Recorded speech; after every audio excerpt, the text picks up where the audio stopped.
Olha aí, pessoal, mais um projeto aqui com esse porcelanato aqui, tá? É da Gaudí, é o porcelanato Calacata Ouro Lux,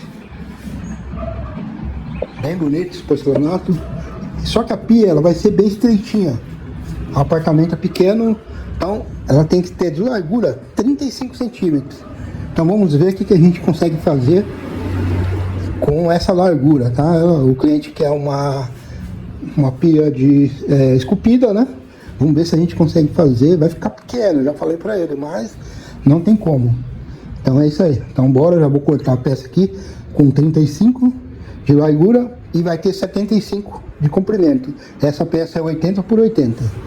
Então acompanha aí, ó, os próximos capítulos aí do vídeo. Vou estar mostrando pra vocês.